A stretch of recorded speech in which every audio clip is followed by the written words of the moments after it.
ये किस्सा हजरत इब्राहीम अलैहिस्सलाम के भतीजे अल्लाह के नबी हजरत लूत अलैहिस्सलाम का है, जिन्हें अल्लाह ने एक ऐसी कौम की तरफ भेजा जो ज़ाहिरी तौर पर खुशहाल थी मगर बातिन में इखलाकी तौर पर मुकम्मल तबाह हो चुकी थी। ये लोग सदूम और अमूरा के शहरों में बसते थे। बड़े बड़े महल्लात, सरसब्ज खेत, पानी से भरे चश्मे, फैले हुए बागात, खुशहाल बाजार, तिजारत की चमक दमक, मगर दिल अंधेरे में डूबे हुए, जमीर मुर्दा और नफ्स वहशी बन चुका था। ये दुनिया की वो पहली कौम थी जिसने खुल्लम खुल्ला उस बदकारी को इख्तियार किया जिसे फितरत भी नापाक कहती है। ये लोग मर्दों के पास मर्द बनकर जाते, रास्तों में खड़े होकर मुसाफिरों को रोकते, उनकी इज्जत नीलाम करते और फिर उस गुनाह पर फख्र करते। जो उन्हें रोकता वो उनका दुश्मन बन जाता, जो नसीहत करता वो उनकी हंसी का निशाना बनता। हया उनके लिए एक पुराना किस्सा थी और हैवानियत उनकी पहचान। हजरत लूत अलैहिस्सलाम दिन रात उन्हें समझाते, कभी नरमी से, कभी दर्द भरे लहजे में, कभी आंखों में आंसू लेकर। वो बाजारों में खड़े होकर पुकारते, गलियों में जाकर आवाज देते, दरवाजों पर जाकर दस्तक देते। वो कहते, ऐ मेरी कौम, अल्लाह से डरो, इस फहाशी को छोड़ दो। ये वो बदकारी है जो तुमसे पहले किसी कौम ने नहीं की। तुम अपनी बीवियों को छोड़कर मर्दों के पीछे क्यों जा रहे हो? क्या तुम अपनी अक्ल खो बैठे हो? क्या तुम्हें अपने अंजाम का खौफ नहीं? मगर जवाब में कह के गूंजते, तहकीर भरी नजरें उठती। कोई कहता, लूत हमें पाक बनने का तरीका सिखाने आया है। कोई कहता, ये बहुत नेक बन गया है। कोई कहता, अगर इतना ही नेक है तो हमारे शहर से निकल जाए। फिर आखिरकार वो जुमला कहा गया जो उनकी बर्बादी की आखिरी मोहर बन गया, लूत और उसके घर वालों को अपने शहर से निकाल दो, ये लोग बहुत पाकबाज बनते हैं। ये सिर्फ एक नारा नहीं था, ये एक ऐलान था कि अब इस शहर में नेकी के लिए कोई जगह बाकी नहीं रही। ये फैसला था कि अब हक को मुकम्मल तौर पर दीवार से लगा दिया जाए। हजरत लूत अलैहिस्सलाम का दिल टूट जाता था। वो नबी थे मगर तन्हा थे। उन पर ईमान लाने वाले चंद कमजोर लोग थे। ताकत, दौलत और अक्सरियत सब बातिल के पास थी। और सबसे ज्यादा दिल दुखाने वाली बात यह थी कि उनकी अपनी बीवी दिल से कौम के साथ मिली हुई थी। वो घर में नबी के साथ रहती मगर कौम को खबरें देती, मेहमानों की इत्तला पहुंचाती और बातिल की पुश्तपनाही करती। नबी की आंखों के सामने उनकी कौम आहिस्ता आहिस्ता जहन्नुम के किनारे की तरफ बढ़ रही थी और वो बेबसी में सिर्फ दुआ कर सकते थे। उनके लबों पर अक्सर ये दुआ होती, ऐ मेरे रब, तू ही इनके दिलों को हिदायत दे, वरना ये मुकम्मल तबाह हो जाएंगे। फिर वो दिन आया जिस दिन जमीन पर आसमान का फैसला उतरने वाला था। एक शाम जब सूरज ढलने को था, 3 खूबसूरत नौजवान हजरत लूत अलैहिस्सलाम के दरवाजे पर आए। चेहरे ऐसे रोशन जैसे चांद, आंखों में ऐसा वकार जैसे किसी बादशाह का रोब, लबास सादा मगर वजूद में गैर मामूली हैबत। हजरत लूत अलैहिस्सलाम ने उन्हें देखा तो उनका दिल धड़क उठा। वो अपनी कौम को जानते थे, वो उनकी गंदगी, उनकी दरिंदगी, उनकी हवस को जानते थे। उन्हें यकीन था कि अगर उन लोगों को खबर हो गई तो ये मेहमान महफूज नहीं रहेंगे। मगर नबी थे, मेहमान को वापस भेजना उनके बस में न था। वो उन्हें अंदर ले आए, इज्जत से बिठाया और दिल ही दिल में खौफ से कांपने लगे। अभी कुछ ही वक्त गुजरा था कि शहर में खबर फैल गई, लूत के घर कुछ खूबसूरत लड़के आए हैं। ये खबर आग की तरह फैली, गलियों में सरगोशियां शुरू हुईं, दरवाजे खुलने बंद होने लगे, कदमों की आहटें बढ़ने लगीं और फिर वो लम्हा आ गया जिससे नबी डर रहे थे। मर्दों के झुंड हजरत लूत अलैहिस्सलाम के घर के बाहर जमा हो गए। दरवाजे पर जोर जोर से दस्तक होने लगी। शोर बढ़ता गया, आवाजें वहशत में बदलने लगीं। किसी की आंखों में शर्म न थी, किसी के चेहरे पर खौफ न था, सिर्फ हवस, सिर्फ दरिंदगी, सिर्फ अंधापन।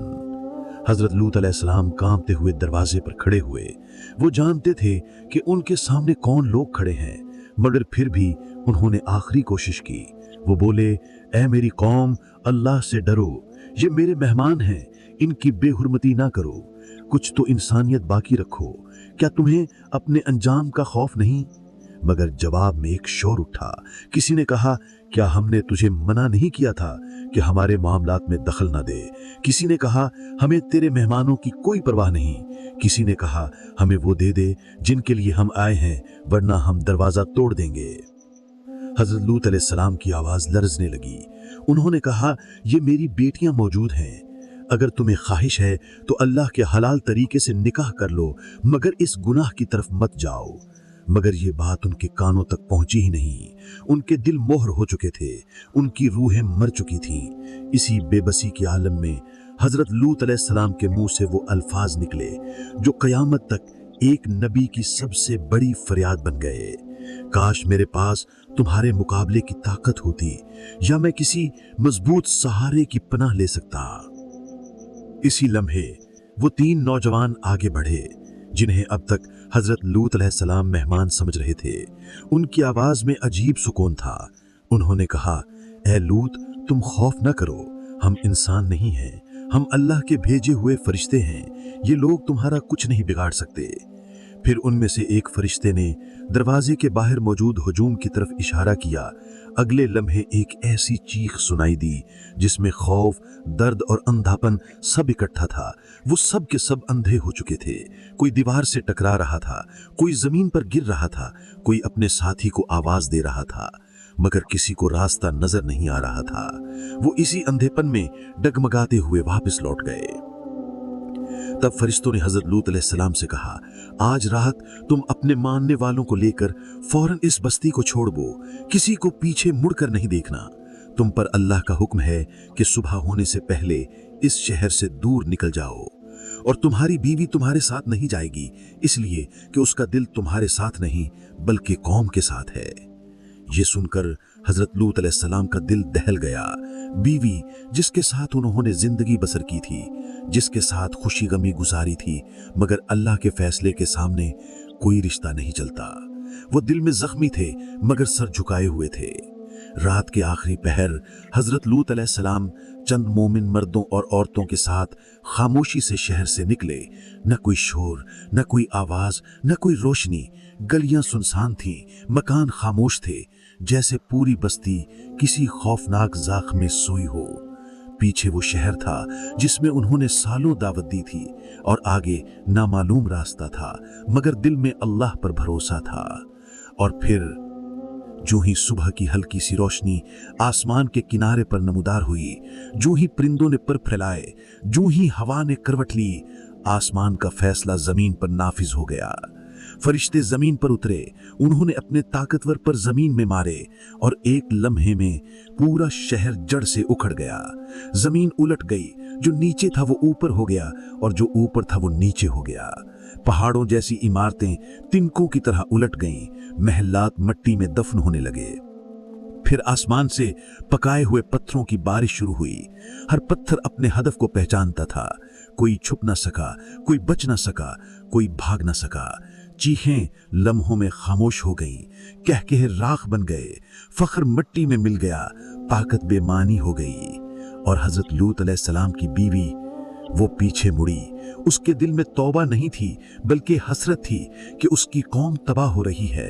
वो एक लम्हा रुकी, एक लम्हा पीछे देखा, और उसी लम्हे आसमान से एक पत्थर आया, और वो भी उसी अंजाम का हिस्सा बन गई जिसके साथ उसकी वफादारी थी। जब सूरज पूरी तरह निकला तो जमीन पर कोई शहर बाकी नहीं था, ना बाजार, ना महल्लात, ना लोग, ना आवाजें। बस जली हुई जमीन थी, नमक ज़दा मैदान थे, और एक खामोश वीरानी थी जो क़यामत तक गवाही देती रहेगी। हजरत लूत अलैहिस्सलाम दूर एक पहाड़ी पर खड़े ये मंजर देख रहे थे। उनकी आंखों में आंसू थे, दिल में दर्द था, होंठों पर दुआ थी। उन्होंने आहिस्ता आवाज में कहा, ऐ मेरे रब, मैंने तेरा पैगाम पहुंचा दिया, अब ये तेरी अदालत का फैसला था। ये किस्सा सिर्फ एक पुरानी कौम का नहीं है, ये हर उस दौर के लिए है जहां गुनाह को नॉर्मल बना दिया जाए, जहां हया को पुराना ख्याल कहा जाए, जहां हक बोलने वाला अकेला खड़ा हो और जहां बातिल अक्सरियत और ताकत के साथ आ खड़ा हो। कौम लूत को दुश्मन ने नहीं मारा, उन्हें कुदरती आफात ने यूं ही नहीं दबोया, उन्हें किसी फौज ने शिकस्त नहीं दी, उन्हें उनके अपने आमाल ने बर्बाद किया। जब इंसान अपनी फितरत से बगावत करता है तो ज़मीन भी उसके लिए अजनबी बन जाती है, आसमान भी उसके खिलाफ खड़ा हो जाता है और फिर कोई पनाह बाकी नहीं रहती। आज भी वो बस्ती दुनिया के नक्शे पर कहीं नमक के मैदानों के नीचे दबी हुई है, इबरत की एक खामोश निशानी बनकर, जो हर दौर के इंसान को ये पैगाम देती है कि ताकत हमेशा हक के साथ नहीं होती, मगर अंजाम हमेशा हक के मुताबिक होता है। ये सिर्फ एक कहानी नहीं है, ये एक आईना है जिसमें हर दौर का इंसान अपना अंजाम देख सकता है। अगर इस आईने में देखकर भी कोई न बदले तो कसूर कहानी का नहीं, इंसान का है। और अगर कोई इस किस्से से सबक ले ले तो यही उसकी काम